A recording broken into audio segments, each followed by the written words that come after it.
Mag 6 to 9 tayo tuwing umaga with Rica Hera at Missy Hista. Mag 6 to 9 tayo tuwing umaga para hayahay magbaliktaran na. Good morning, Kiking Rica! Good morning, Kiking Missy! Good morning, Kiking Monsters! At syempre para masaya, ang buhay. Mag-ingat sa pagmamaneho kanina on my way dito. On your way! Traffic update mula po kay Miss Isa, mula po galing sa LA. Yeah. Lower Antipolo. Pero ang pangyayari ay hindi sa LA nangyari. Correct. Naganap siya sa may approaching Magallanes flyover. Yan, southbound. Sige, gandahan mo yung pag-report. Traffic update. Ito na po, papasok na po. Missy Hista. Ganun diba? Kasi medyo maapangit yung reception. Go! Kamusta ang dali ng traffic ko, Missy? Medyo po may problema dito sa pagdali ng traffic ko dito sa may Magallanes. Bakit inaantok ka pa? Gusto mo naman, medyo hyper. Magandang umaga, medyo ganon. Dapat ganon. Good morning, Rica! At Yan. nandito tayo ngayon sa Magallanes southbound approaching ng flyover dahil meron po naganap na banggaan between taxi and a kotse. Pwede ba yan? Pwede ba yung ganon? Diba? At syempre napuitan po ang naturang kotse ng taxi. Kaya naman ang taxi driver, kamot ulo na lang. Totoo. Kumakamot siya ng ulo kanina. Hindi ko alam bakit. Yun ang nangyari. Hindi ko masakit yung ulo niya. Medyo malakas yung impact. Kasi Malakas yung nayupi impact. talaga yung trunk ng kotse. So, may posibilidad kaya na May yung... nasaktan. Wala naman parang kasi nakababa. Nalasing na yung lasing yung Parang baka nakatulog. Kasi kanina meron din ako nakasabay na taxi. Patay yung ilaw. Hindi ko alam bakit. Tapos ang bagal niya tumakbo. Baka inaantok. Baka inaantok. Kaya naman kayo mga tsuper, kapag kayo feeling na ay pupungas-pungas pa, inaantok-antok pa, tabi nyo muna yung sasakyan ninyo. Hindi Pahinga ba? kayo. Mag-power nap kayo 20 minutes. Wow, power nap. Power nap ang tawag doon. Magkaka-power ka ba kapag ka nag-nap ka? Oo naman. Talaga? Magkakaroon ka rin ng superpower. Wow, kilikili power. Di ba pag tinaas mo yung kamay mo, makakatulog. Hindi lang ikaw makakatulog, pati yung pasahero mo tulog. Ay, di ba may panukala na before na ganyan? May ordinansa na bawal mabantot ang driver. Hindi, tsaka namimigay sila dati ng deodorant. Deodorant. Tsaka ng mga pistawel. Yan. Di ba? Ba't ipagpatuloy nila yung good morning towel, di ba? Para nga naman, alam ko bakit namimigay ng deodorant tsaka good morning towel. Deodorant bakit? Kasi yung deodorant, gagamitin sa kilikili. Kapag hindi kinaya ng deodorant yung kilikili, yung good morning towel, bibigyan mo sa pasahero, pantakip ng ilong. Ganun pala yung tandem nun. Yun talaga yung tandem nun. So, sa lahat po ng mga nasa biyahe ngayon, Magallanes flyover, Ayan. okay na kaya? I think okay na. Pero kanina lang siya nangyari. Nadaanan lang ni Missy kanina. Sa iba pang ulat. Sa iba pang ulat, kanina nagkaroon din ng okay na rin na-clear na ata yung self-accident din. Meron palang self-accident. Ano yung ibig sabihin ng self-accident? Sarili niya. Nagkusa. Kaya sabi niya, gusto ko mag-accident na bang! Sabi niya ganyan. Self-accident. Self-accident dyan sa may EDSA Buendia, southbound din, involving delivery van. Cleared na siya nung 5:43. Kaya kung nagtataka po kayo kung bakit medyo may kabagalan po yung daloy ng usad ng trapiko, dahil po may mga self-accident at saka merong hindi pala karambol, dalawa lang. Collision lang. Banggaan lang. Karambola. Siyempre sa weather update naman, Rika, dumako tayo sa weather forecast. Wow. Merong binabantayan na low pressure area. Ayan. Low pressure.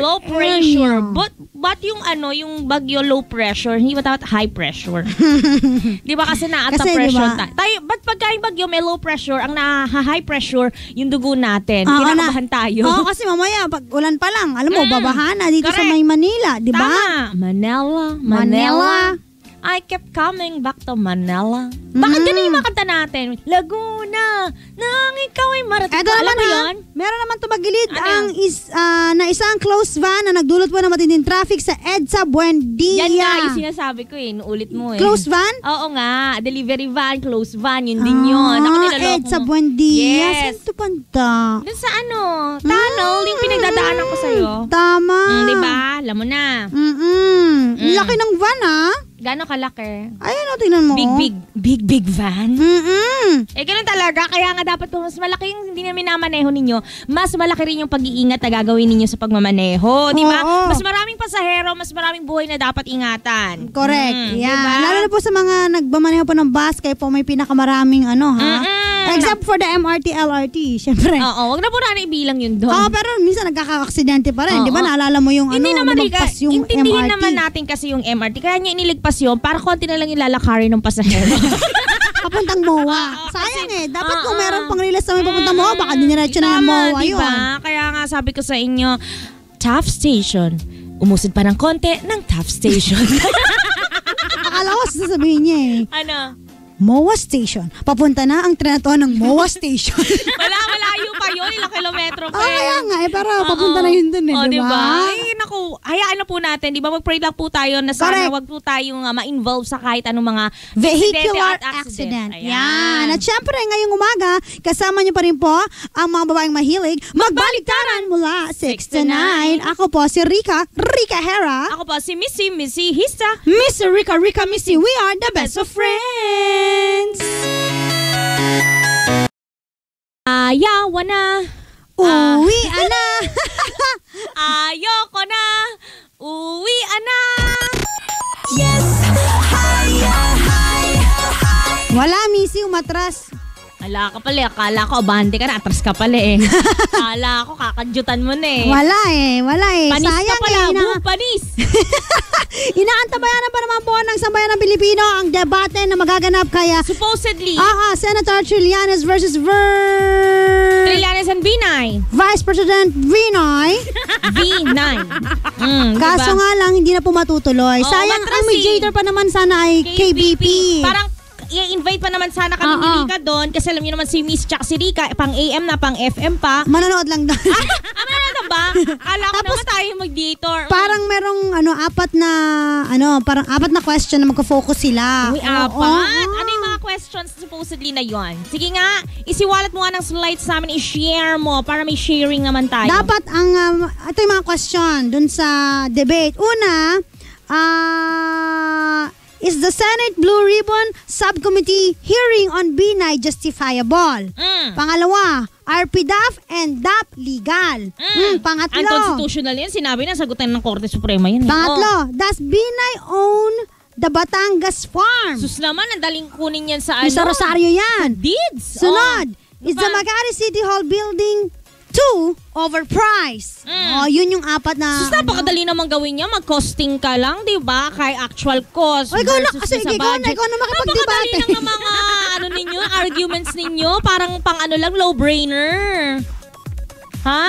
Oo, basta yun yung mga question na anuhin nila. Bakit yun naisip yan? Tanungin nyo, dapat what is the essence of being a binay? Ganon. Para beauty contest. Ano ba naman yung tinatanong? Gusto ko yan. If you will die today. Why not? Later.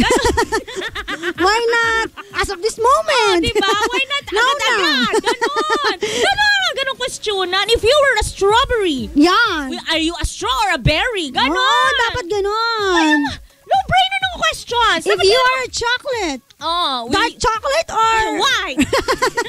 Do you have almonds or nuts? Diba? Ganon. Ginako, kaya naman po oras na para magbasa kami ng mga komento na tandaan hindi galing sa amin. Amin lamang babasahin. Mga comments na nega. Comments sa kwela. Ang kanilang buwelta. Dito sila ang bida. Ito ang Basher's Corner. Sabi ni Hector, kung ako naman kay Nognog, Big Tina friend. Naku, makabig Tina ka, friend ka naman dyan. Ito nga, sabi ni Cristel, vote Binay! To be tortured. Grabe. Sobra naman kayo. Kung gano'n siya nasarapan sa ninakaw niya, pasarapin din natin ang kamatayan niya. Uy, Slowly but surely, I'm excited. Grabe naman to mga to. Tatapang yun. Ito nga sabi ni Oming Nognog Binay, baka gusto mo proxy si Nancy Ulikba. Grabe naman maka-ulikba. Ang sama naman ang ugali. Naman. Grabe, Ulikba. Ulikba? Ito naman, ulit-ulit pa. Ulikba. Kaloka Ito, sabi nga ni Hazel, nag-back out kasi guilty. May pahamon-hamon pa kay Trillanes, atras dinawan pala. Sabi nga ni Alex nasulsulan siguro ng anak niyang si Nancy Binay. Yun na nga daw, sinunod ang payo ni Nancy na 20 years old JT sa public service. Wala naman nagawa. Sabi naman, 20 years OJT sa public. Grabe Puro naman. na lang OJT. Anong ginawa mo? OJT for the rest of my life. Sabi ni Ramon Samonte, dapat dito kay Tililing Lianes. Wow, tama. Tililing Lianes. Lianes. Baka Ano? Tililing Lianes naman, magbarangay captain na lang. Ah. Panggulo lang sa Senado. Magsampa ka na lang ng kaso sa ombudsman. Wag puro papogi sa Senado. Tililing Lianes. Grabe naman makapapogi. Hindi naman siguro. Ay, sabi daw, meron nang sabi dito, nag-back out ba talaga o nag-black out? Hindi namin sure. Pero ito, babasahin natin, Missy. Ayan, sige. Kasi talagang meron pong Mahaba to, mahaba ha? to. Sige. Tsaka medyo galing sa puso yung Sige. kanyang mensahe. Sabi ni Caminero, Sabi ni Caminer, nako, rambutito at tapang kaatao. heto kat sumuko, katawa-tawa ka ano? Natakot sa debating iyong hinamon. Dahil pag natuloy ay self-incrimination? Hindi kailangan ng bayan ng isang leader na umaatras. Nahihilo ka na ba sa pinaikot mong batas? Wala lang integridad ang pamilyang Binay. Sa pananalita't ibang gawain tila'y sablay. Kaya't aming payo maaari mong pagnilayan. Para sa kaapu-apuhan mong mag-aaral ng kasaysayan. Huwag mo nang dagdagan ang iyong kahihiyan. Mag-resign ka na lang, marapat lang naman. O, Taray, taray. Uy, napakahusay nung na sino yun? Si Caminero. Caminero. In fairness, lalagay natin yan. I-feature natin si Caminero sa susunod. Galing mo, Caminero, ha? Ano nga ibig sabihin ng Caminero? Parang ano yan eh. It's a job. I just don't know what. Hindi ko nga alam eh. Ang alam ko lang, sepulturero. Alam ko lang, minero. Yan. Pero alam ko may Caminero, may specific na ginagawa. May specific na hinuhukay yan eh. Talaga? Oo, hindi ko lang masyadong sure. Bakit Trabaho bang yan. hinuhukay niya? Hindi. Kami ang hinuhukay. Caminero. Kami pala ni Miss ang hinuhukay. Oo, diba? Pero pagka si Binay, at saka yung mga family niya, ang tawag doon, Caminegro, gano'n.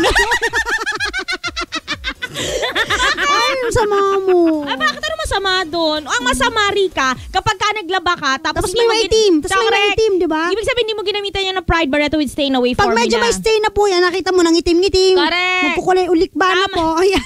Yung lalo yung may bandang kilikili, kulay ulik bang kilikili mo, medyo kumawa sa damit mo. nagdidilaw-dilaw yan Correct. Kasi dun sa ginagamit mong Deodorant. deodorant, ayan, gumamit ka ng Pride Barreto with Stain Away formula. Puputi yan at Ang bango-bango pa na labada. Sobrang nakakatipid ka, matagal po matunaw ang bareta. Kaya Ibig sabihin, Oo. affordable yan kasi kalidad ang produktong gagamitin. Kaya dapat gumamit po kayo ng Pride Barreto with Stain Away formula. Hanapin mo si Missy at Rika. Search nyo lang po sa Facebook. Missy and Rika, Madaling makita may blue check very verified. ng Facebook. Follow us on Twitter, Instagram. At DJ Missy Hista and at Rika Hera. Nakakasama nyo po mga babaeng mahilig. Magbaligtaran. Mula 6 to 9. Ako po si Rika Hera. Ako po si Missy Hista. Mr. Rika, Missy, we are the best of friends.